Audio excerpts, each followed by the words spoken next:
Selamat datang di channel Belajar IPS Seru. Sekarang kita akan membahas materi tentang memanfaatkan persaingan sebagai peluang untuk meraih keunggulan ekonomi bangsa. Pada materi sebelumnya, kita telah mempelajari tentang perdagangan internasional.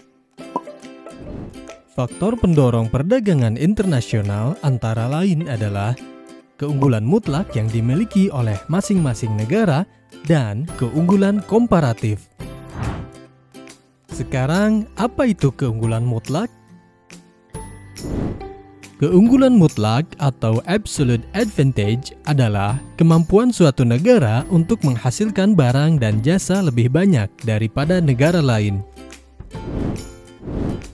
Dalam teori perdagangan yang dikemukakan oleh Adam Smith, menyatakan bahwa perdagangan antar dua negara terhadap dua jenis barang akan terjadi jika masing-masing negara mempunyai kekuatan dalam memproduksi barang tertentu.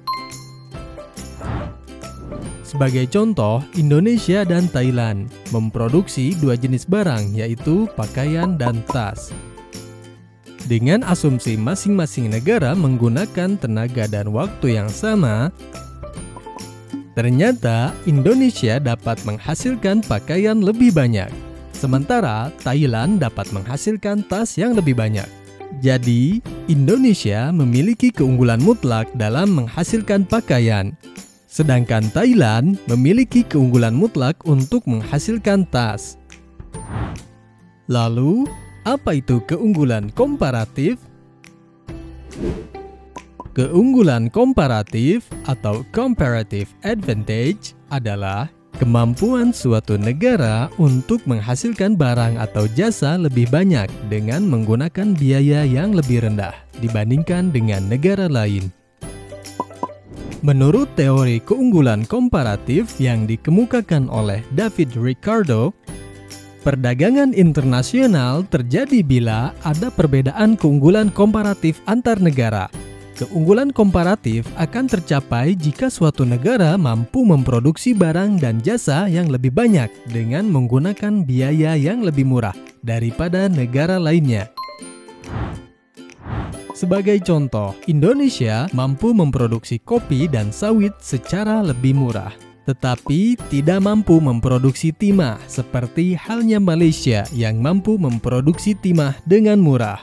Ini artinya, Indonesia memiliki keunggulan komparatif dalam memproduksi kopi dan sawit, sementara Malaysia memiliki keunggulan komparatif dalam memproduksi timah. Berdasarkan penjelasan tentang keunggulan mutlak dan keunggulan komparatif, Indonesia tentu mempunyai produk unggulan komoditas ekspor yang bisa dijadikan sumber penerimaan devisa bagi negara. Keunggulan komparatif bisa meningkatkan standar kehidupan dan pendapatan apabila negara itu melakukan spesialisasi produksi barang atau jasa yang memiliki produktivitas dan efisiensi yang tinggi. Indonesia dengan kekayaan alam yang melimpah dapat menjadi negara pemasok komoditas dunia. Lalu, apa saja komoditas unggulan yang dimiliki Indonesia?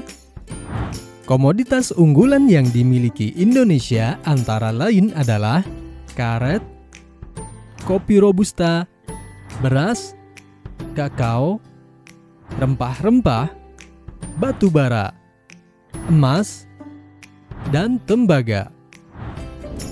Selain komoditas unggulan pemasok pasaran dunia, komoditas itu juga merupakan produk unggulan untuk diekspor ke wilayah ASEAN. Keikutsertaan Indonesia dalam perdagangan internasional dapat memberikan manfaat perekonomian bagi Indonesia. Kemudian, apakah tantangan yang dihadapi dalam perdagangan internasional?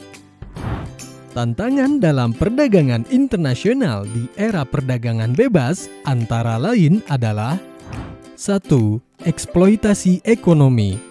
2. Pudarnya identitas kebudayaan.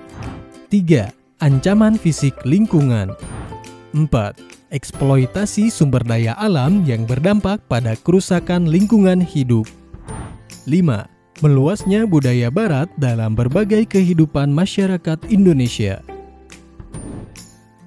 Sekarang, apa peluang yang dapat dimanfaatkan Indonesia di era perdagangan internasional? Peluang yang dapat dimanfaatkan dalam era perdagangan bebas yaitu dengan mengandalkan kekayaan sumber daya alam dan melimpahnya tenaga kerja yang dimiliki untuk menghasilkan produk yang mampu bersaing di pasar internasional dengan biaya produksi yang murah.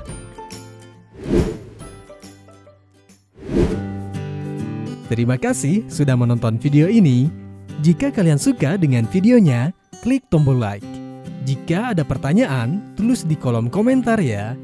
Untuk mendapatkan update terbaru dari kami, klik tombol subscribe dan nyalakan lonceng notifikasinya. Sampai jumpa di video lainnya.